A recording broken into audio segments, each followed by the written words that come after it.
Então, continuando, meus irmãos,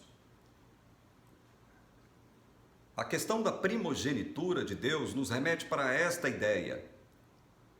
Deus concebeu criar a humanidade lá na eternidade, e a primeira figura humana, a primeira imagem humana concebida na mente santa de Deus foi aplicada à pessoa do nosso Emanuel, Deus conosco, que se tornou Jesus, o nosso Cristo. Deus assumiu a imagem humana. Eu não quero entrar no mérito aqui agora de alguns aspectos teológicos mantidos por alguns teólogos do passado com relação a isso.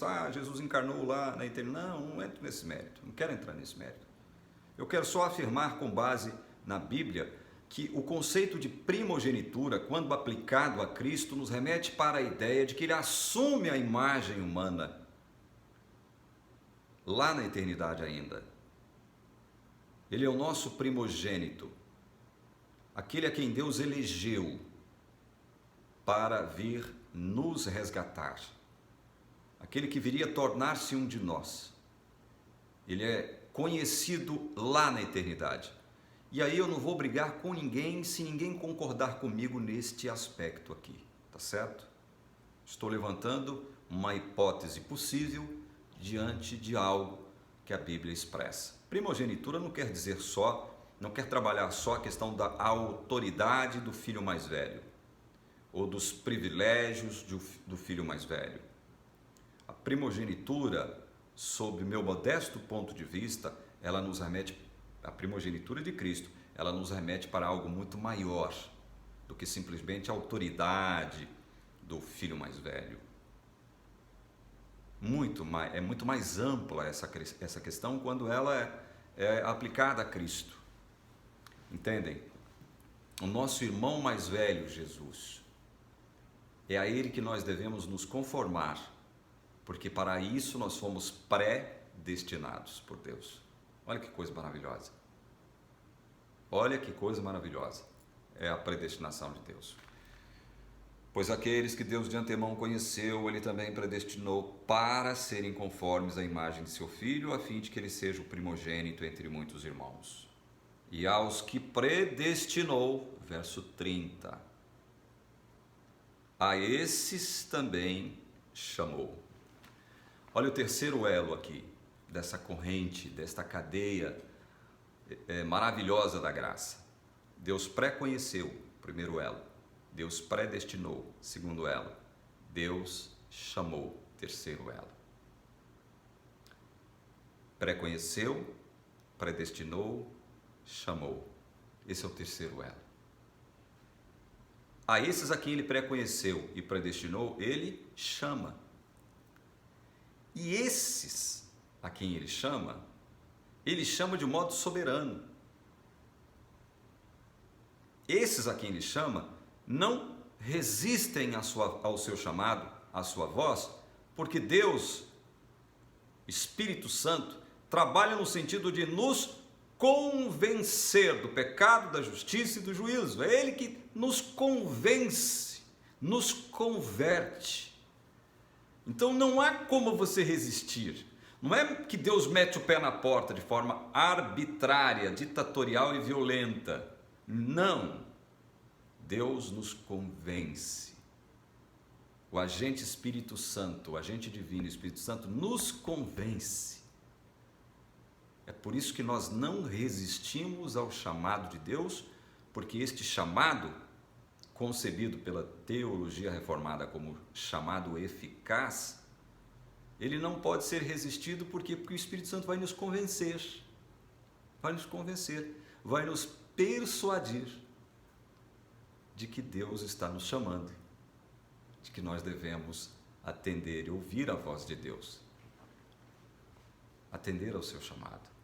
É por conta desse trabalho invisível e santo realizado pelo Espírito Santo em nós que nós não resistimos ao chamado de Deus. Entendem?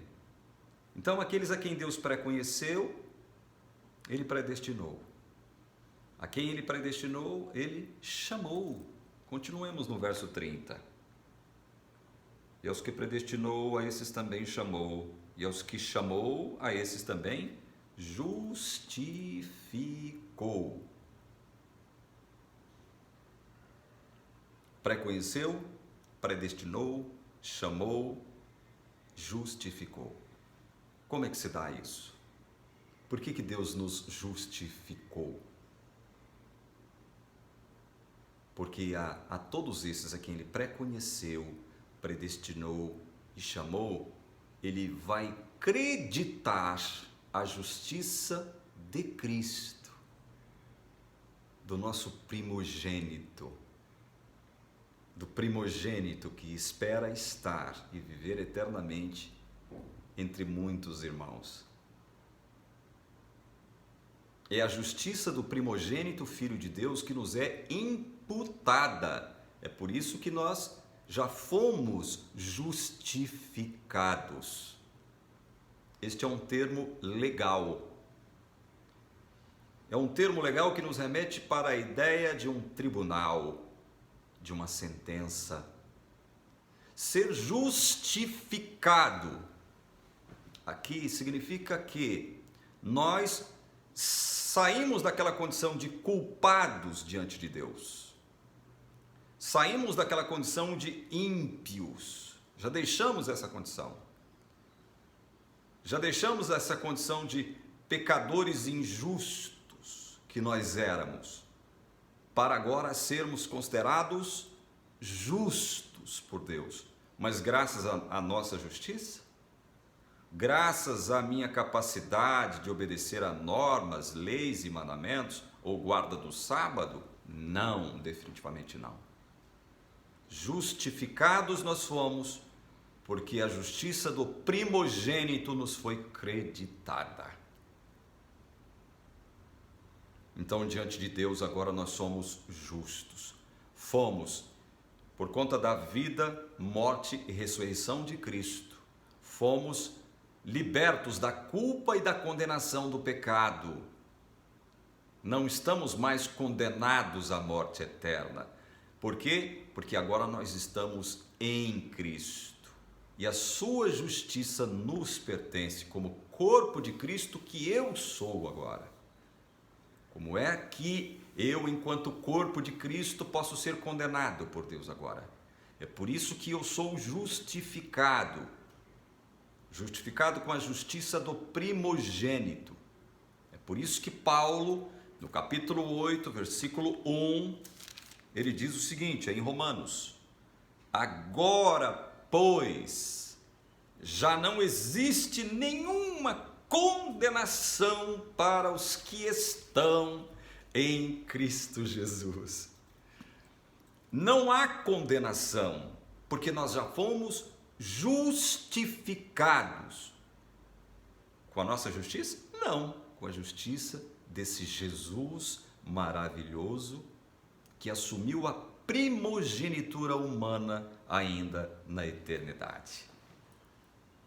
Vejam como isto é maravilhoso. Então a corrente santa, maravilhosa da graça começou com o pré-conhecimento. Esse é o primeiro elo.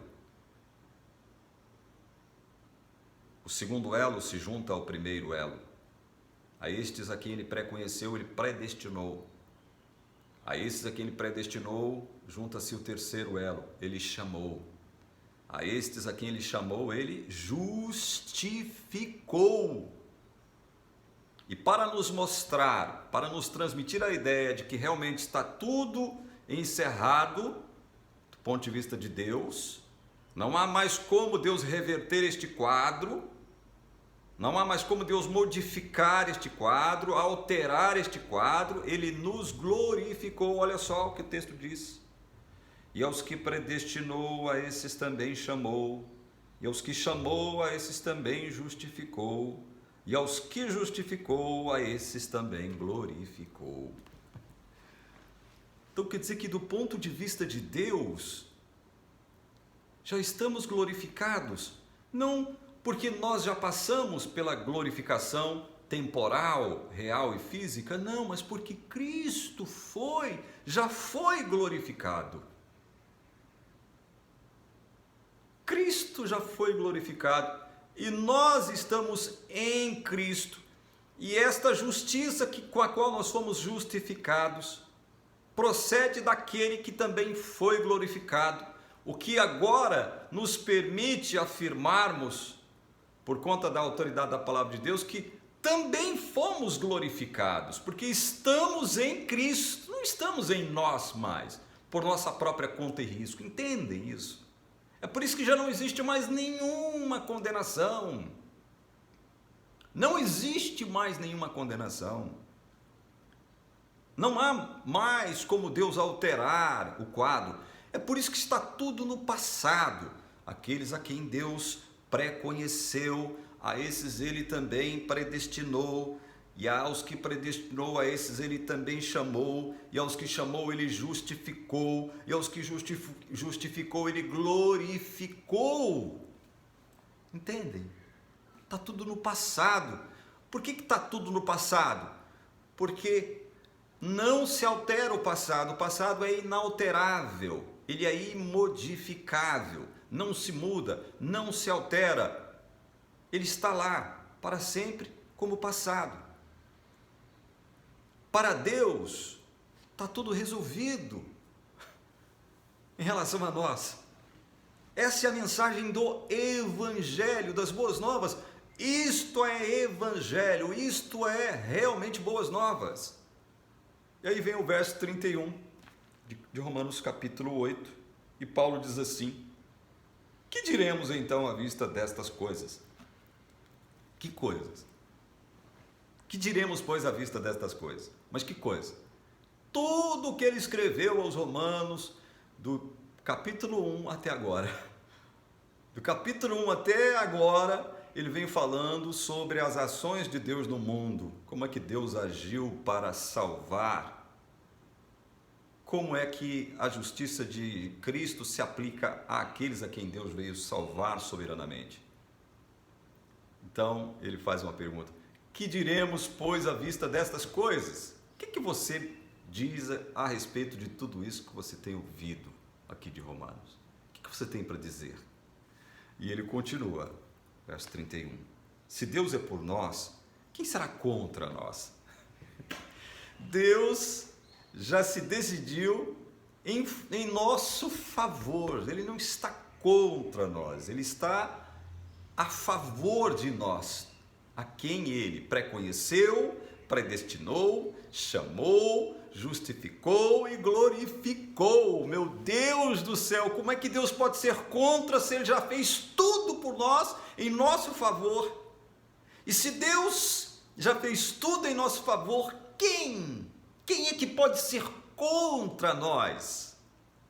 Estão percebendo a maravilhosa mensagem, essência do Evangelho, da graça do Senhor Jesus? Estão percebendo como isso é Evangelho de verdade? Percebem a grandeza, a magnificência desse Evangelho maravilhoso? Estão percebendo? E ele continua aqui no verso 32, aquele que não poupou o seu próprio filho, mas por todos nós o entregou, será que não nos dará graciosamente com ele todas as coisas?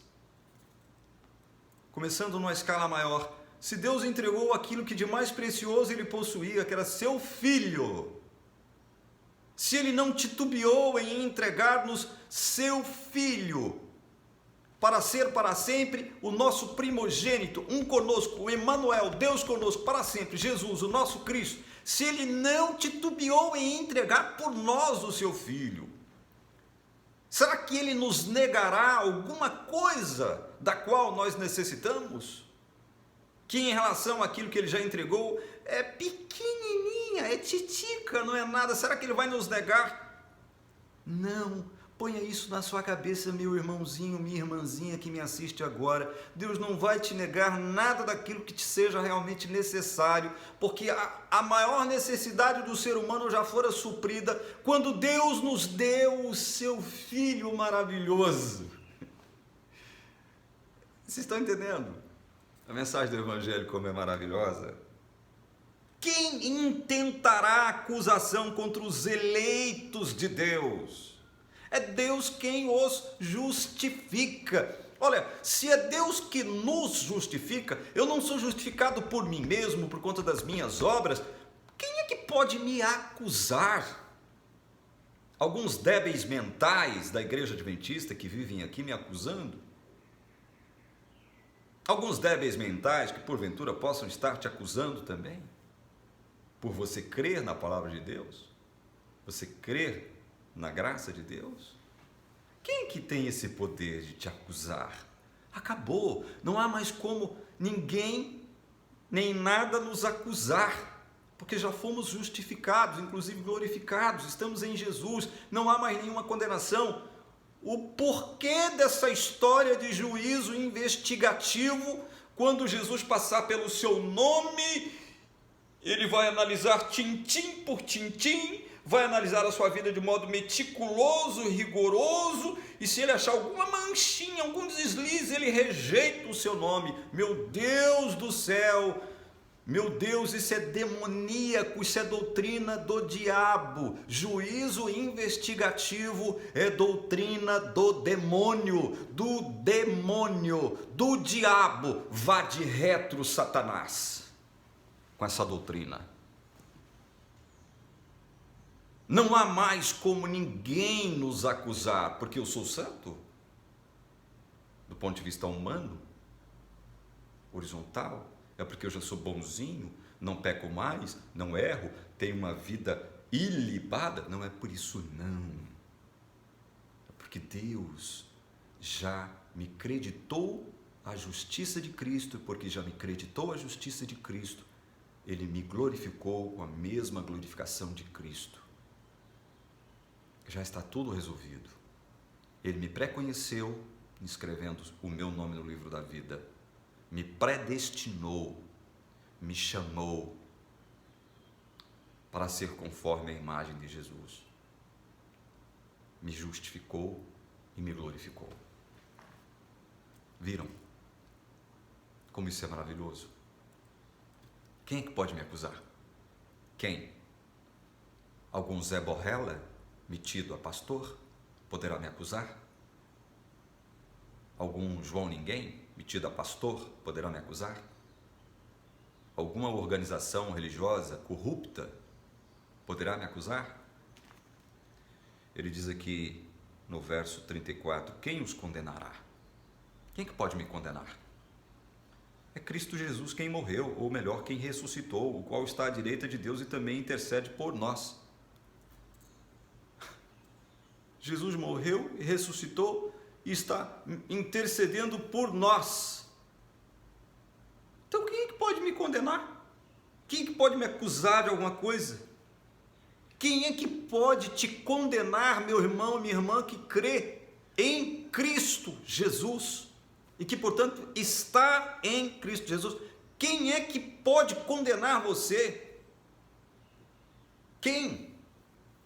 E esta pergunta é feita justamente porque nós, como ainda habitamos neste corpo carnal, nós caímos aqui, caímos acolá, erramos aqui, erramos acolá, pecamos aqui, pecamos acolá. Mas Paulo em Romanos 7 diz 2 vezes o seguinte, olha, na condição de filho de Deus, já não sou eu que peco, mas o pecado que habita em mim, é Ele que me faz pecar, Ele é o responsável pelos meus pecados, não eu enquanto filho de Deus.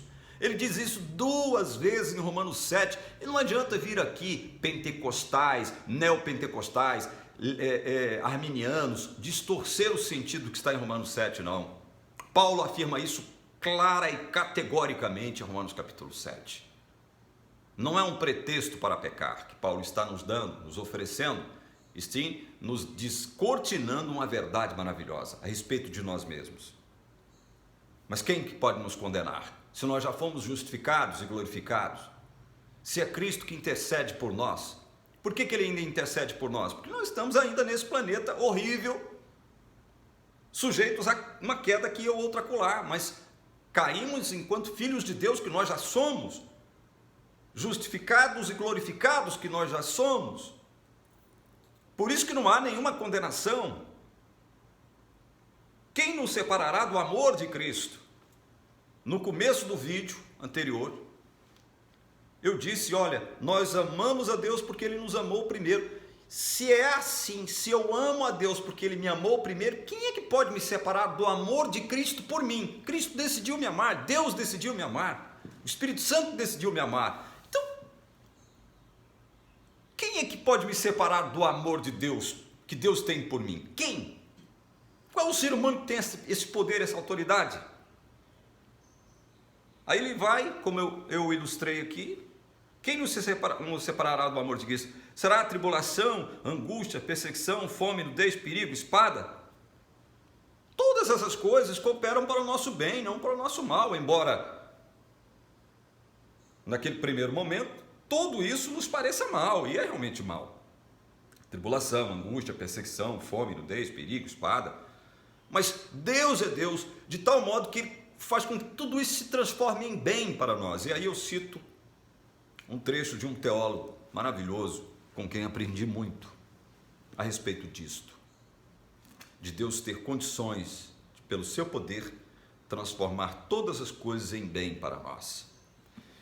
O teólogo diz assim: olha, o universo funciona corretamente, assim como a vida é feliz e harmoniosa, só quando Deus está no controle absoluto, pois o universo é complexo. Cada pessoa e cada parte deve funcionar em relação precisa com as outras. A manutenção do equilíbrio não é automática, requer a supervisão geral, inteligente. Só Deus é capaz de manter todas as coisas, forças e componentes da natureza funcionando em relação adequada uns com os outros. Olha como isso é maravilhoso. Não é perseguição, nudez, espada, fome, que faz com que a nossa vida se transforme em algo mal. Não é isso que pode nos separar do amor de Deus, porque Deus pode transformar essas coisas negativas em bem, em bênçãos para nós. É isso que Paulo quer nos transmitir aqui. Verso 36 ele diz: como está escrito, por amor de ti somos entregues à morte continuamente, fomos considerados como ovelhas para o matadouro. Somos entregues à morte continuamente, todo santo dia. Tem gente nos odiando, gente nos detestando, gente querendo que a gente morra. Mas por amor de Deus é que isso acontece. Aí vem ele, no verso 37 em diante: em todas estas coisas,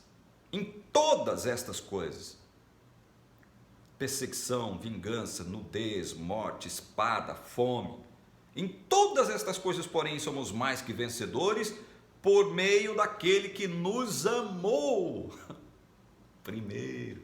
Ele não diz primeiro aqui, quem diz primeiro é João. Mas todas essas coisas, em todas essas coisas nós somos mais do que vencedores. É por isso que todas as coisas cooperam para o bem daqueles que amam a Deus.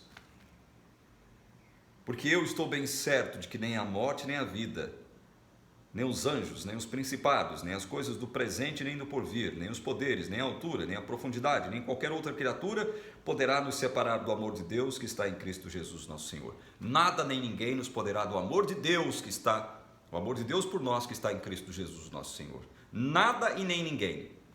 Paulo ele cita o presente e o porvir aqui, olha, final do verso 38. Nem as coisas do presente, nem do porvir. Mas ele não cita o passado. Mas por que ele não cita o passado? Porque o passado é passado, não se pode modificar o passado. Só o presente ou porvir teria uma possibilidade de modificar o nosso quadro, mas nem o presente, nem o nosso futuro poderá alterar este quadro de que Deus decidiu nos amar primeiro e que por conta disso nós o amamos. E de que por conta do seu amor primeiro por nós, tudo já está resolvido, por conta do que Cristo fez por nós. Acabou essa história de nós sermos outra vez condenados, não há essa possibilidade mais. É o que Paulo deixa claro em todo o capítulo 8 de Romanos, minha gente, meus irmãos amados, minhas irmãs amadas que me assistem neste momento. Entendam isso de uma vez. Ninguém pode nos separar do amor de Deus por nós que está em Cristo Jesus. Nada, nem ninguém, nem o presente, nem o porvir, está tudo resolvido. Tudo foi resolvido, conforme aquela cadeia de 5 elos maravilhosos que Paulo revelou aqui, Deus primeiro nos pré-conheceu, nos predestinou para sermos conformes à imagem de seu Filho, nos chamou, nos justificou e nos glorificou. Pronto, passa a régua, fecha a conta, meu irmão.